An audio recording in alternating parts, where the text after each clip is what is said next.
The late Peter Marshall was the chaplain to the United States Senate from 1946 until 1948 when Harry Truman was the president. And he loved to tell this story, which some of you, may know already. It's called The Keeper of the Spring. It's a story about a quiet forest dweller who lived high above an Austrian village along the eastern slopes of the Alps. And the old gentleman had been hired many, many years ago by a young town council to clear away the debris from the pools of water that were up in the mountain crevices that fed the spring that flows through the town. And with faithful, silent regularity, he patrolled the hills, and he would remove the leaves and branches and wipe away the silt that would otherwise choke and contaminate the fresh flow of water. By and by, the village became a very popular tourist attraction. Graceful swans floated the crystal clear spring. Meal wills, moved graciously as businesses thrived. Farmlands were being irrigated, and the view from restaurants was picturesque beyond description. Well, the years passed, and one evening, the town council met for its meeting. As they reviewed the budget, one man's eyes catch the salary figure being paid to this obscure keeper of the spring. Said the keeper of the purse, "Who is this old man? Why do we keep him on year after year? No one ever sees him. For all we know, the strange ranger of the hills is doing us no good. He isn't necessary any longer." And so by a unanimous vote, they dispensed with the old man's services. For several weeks, nothing changed. By early autumn, you imagine the trees started to shed their leaves and small branches snap off and fall into the pool, hindering the rushing flow of sparkling water.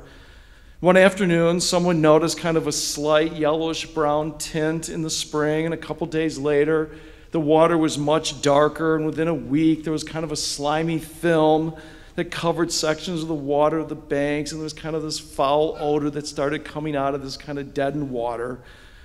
Swans left, as did the tourists. Clammy fingers of disease and sickness kind of reached deeply into the village. Well, embarrassed, the council quickly called a special meeting.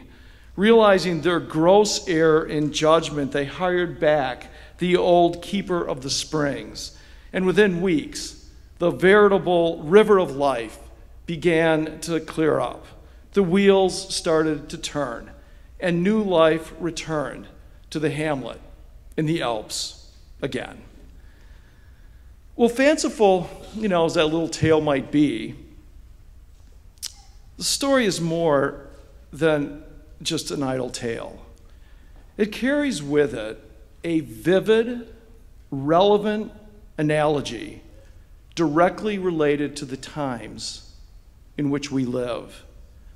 What the keeper of the spring means to the village in the Alps, we Christians mean to our world. The illuminating rays of light that shine from our hearts bring life into this world that is darkened with slime and grit. Cynicism, self-preservation, moral destitution, depleted wells of our character, fear and deceit abound. Our common life together is decaying from the inside. Where has our character gone?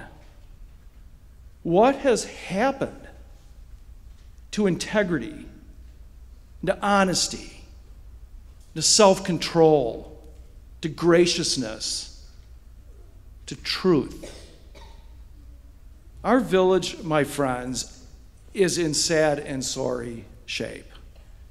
And you and I, the disciples of Jesus Christ in this broken community, have a responsibility to serve it, just as the keeper of the spring served that tiny hamlet in the Alps long ago.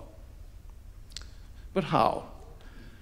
How do we, ordinary, everyday people who look good and dress up and get themselves to church on a Sunday morning, here in Palm Beach County, how do we really affect anything in the world around us? The problems are so great and the darkness seems so black. How can you and I possibly bring new life, this new life of Christ, to our village? Well, Jesus, whom we meet this morning on this grassy Galilean hillside, tells the disciples and each one of us how. After all, the world back in the day that Jesus was out walking was kind of just as wacky as ours. And his solution, live as salt and light. So looking into our wondering eyes, Jesus says, you are the salt of the earth. We all kind of, drop our heads in this modesty, flattered that our teacher is bestowing such a compliment upon all of us. After all, to call us the salt of the earth is to say that we are filled with the noblest of qualities. Down to earth, we're humble, gracious, wise, honest, hardworking, kind. And just as the red flush from our cheeks kind of disappears, kind of our aw shucks pride brimming with the compliment, Jesus continues. But if salt has lost its taste, how can its saltiness be restored? It is no longer good for anything, but it's thrown out, trampled underfoot. Jesus never leaves us alone, turning something soft into something a bit more challenging. Discipleship, he says, is like salt. It is valued by its effects, by what it does. And salt is as useless as dust if it's just sitting there and never actually gets put to use, preserving and seasoning life. And Jesus warns us, if you're not careful, you can lose your capacity to be effective for God. Don't stop doing what you know is right, he says. Remember, I am in you, and you are in me. So, quietly, consistently, almost imperceptibly, in every word we say, every single action we take, you and I are to be the flavor of God's presence in a world that is tasting more sour and bitter and spoiled. You are the salt of the earth. Then Jesus looks into our eyes. He knows we still don't really get it. So he says, well, let's try this. You are the light of the world. A city built on a hill can't be hid. No one, after lighting a lamp, puts it under a bushel basket, but the lamp stand and gives light to the whole house. Jesus is making the exact same point about light as he makes about salt. The value of light lies in the effect it produces, by what it accomplishes. A light exists to give off light. If it's not giving off light, the place is dark. And nobody lights a lamp only to put it under a bushel. And neither does God. God ignites our hearts with love, and we are to shine brighter than the noonday sun and more abundantly than the stars of the night. You want to change the world, Jesus says? Then be its salt and its light. You see, the disciples, and we disciples, have been assigned to a task not unlike a quiet forest dweller who lived high above this Austrian village. We provide salt and light to a society that will self-deteriorate. It will self-destruct without us. through our baptism, we have answered God's call to follow Christ, and we have promised to take up the task of keeping our village well preserved and well lit with love. And when we accept this responsibility to be salt and light servants, we assume 3 characteristics. First, Christians are countercultural. The greatest tragedy of Christianity through its changing and checkered history is our tendency to become more like the world rather than different from it. Each morning, when you and I open up our eyes, we must remember who we are and to whom it is we belong. I am a Christian. I follow Jesus. I will see the world today through the eyes of Christ. And I will treat the world today with the hands of Christ. I am a Christian. So help me God.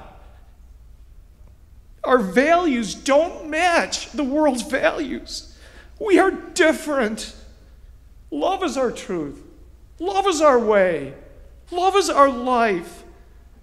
How we see this world and how we respond to the world, it's not normal.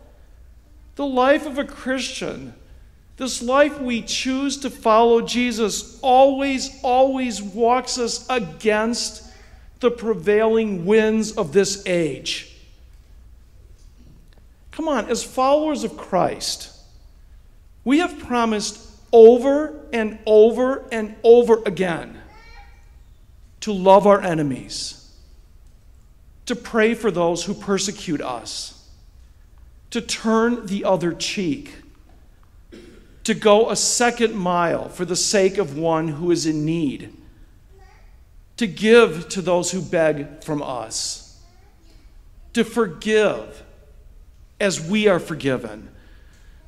These are the granulars of salt that keep our world healthy and vibrant and growing and strong, just as removing leaves and branches and wiping away silt kept clean the waters up in that village.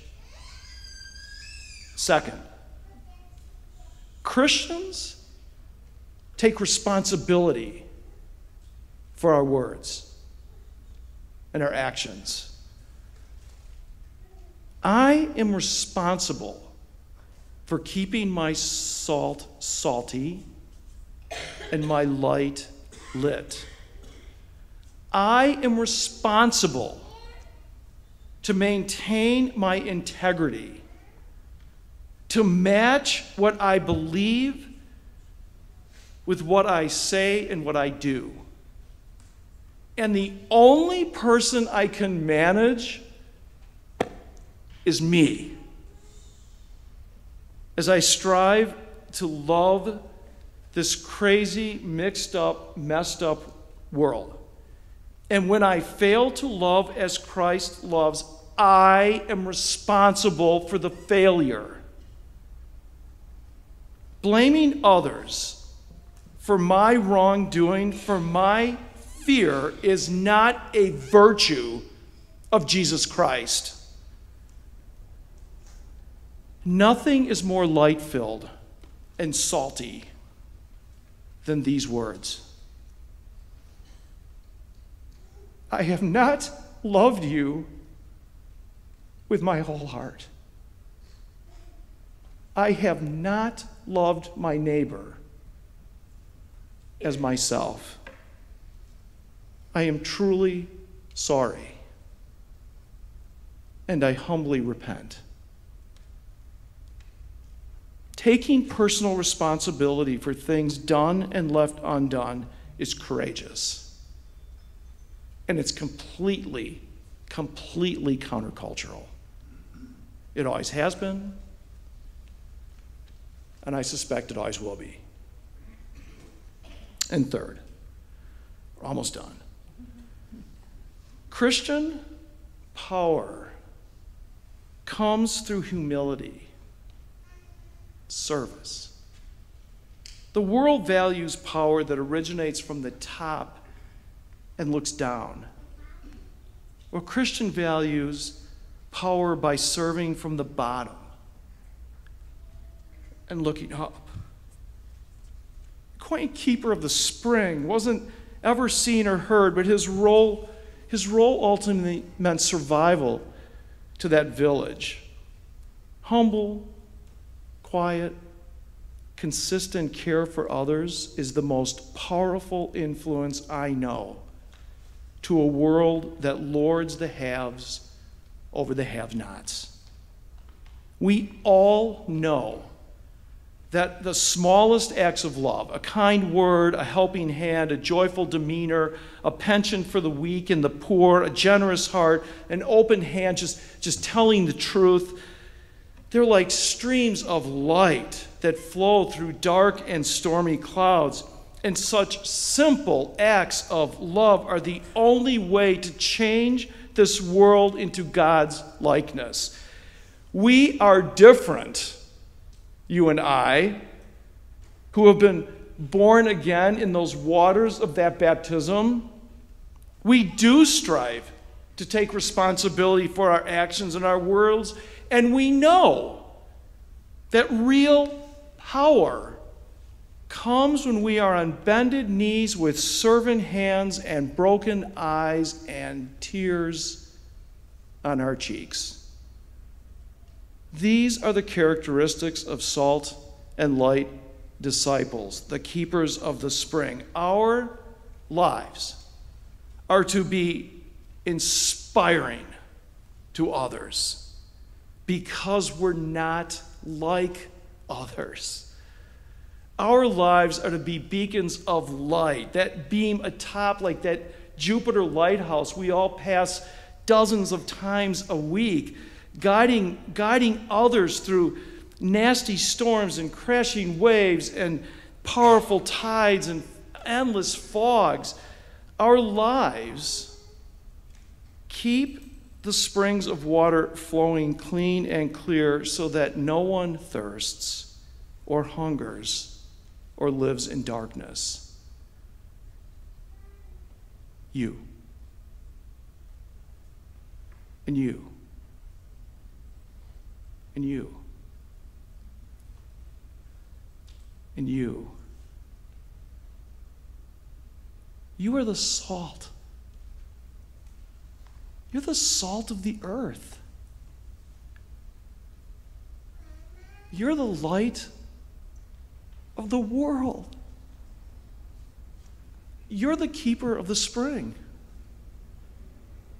And this world needs you.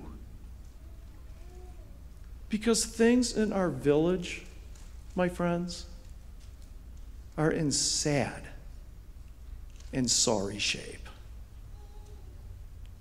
Amen.